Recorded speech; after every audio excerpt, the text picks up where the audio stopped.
என்ன பண்ணிட்டு இருக்க? பாவக்காய் பிடிக்கிருக்கேன். பாவக்காய் பிடிக்கிட்டு இருக்கீங்களா? அம்மா பாவக்காய் பணியாரம் எப்படி செய்யற மட்டும் பாருங்க. இப்ப பாவக்காய் பணியாரமா? பாவக்காய் கசக்கு, பணியாரம் இனிக்கு. அது எப்படி சொல்றது? அடுப்பை மட்டும் ரெடியா வை, பொருளோட வரேன்.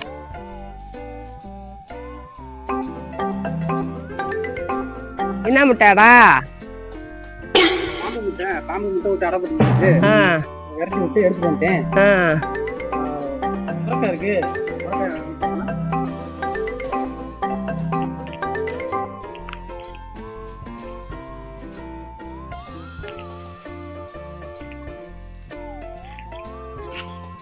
சுரக்காய் இருக்கு. நான் இந்த சுரக்காயில வந்து அல்வா போடுறேன். இங்கே சுரக்காய் இருக்கு.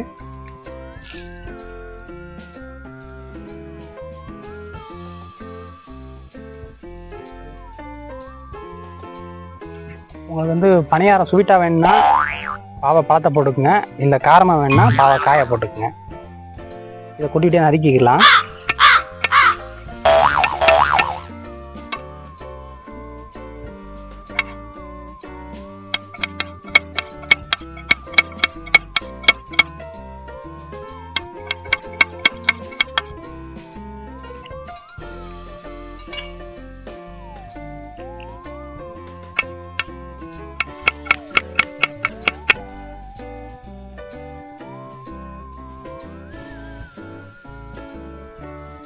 ஃபஸ்ட் நறுக்கி வச்ச பாவக்காய் உள்ள போட்டுக்கலாம்.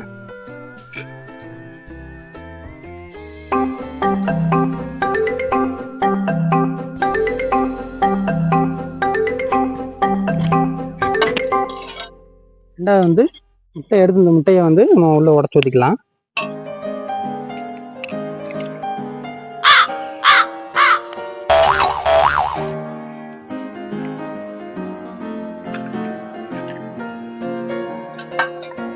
அடுத்து நம்ம தேவையான அளவு உப்பையும் ஜீரகத்தையும் போட்டுக்கலாம்.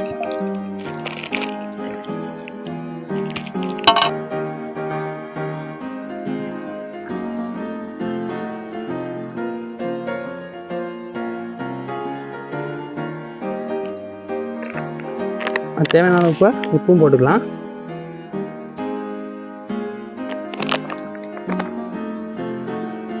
எல்லாத்தையும் மிக்ஸ் பண்ணிக்கலாம்.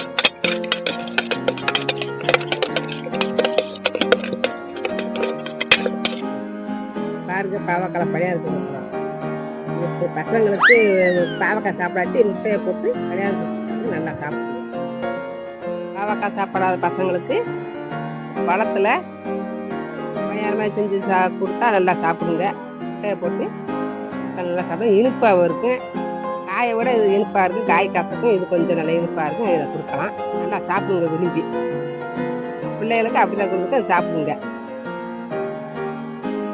வீடியோ பிடிச்சிருந்தா லைக் பண்ணுங்க, கமெண்ட் பண்ணுங்க, சப்ஸ்கிரைப் பண்ணுங்க.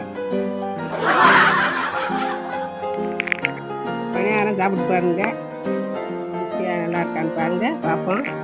வீடியோக்குள்ள வாங்க.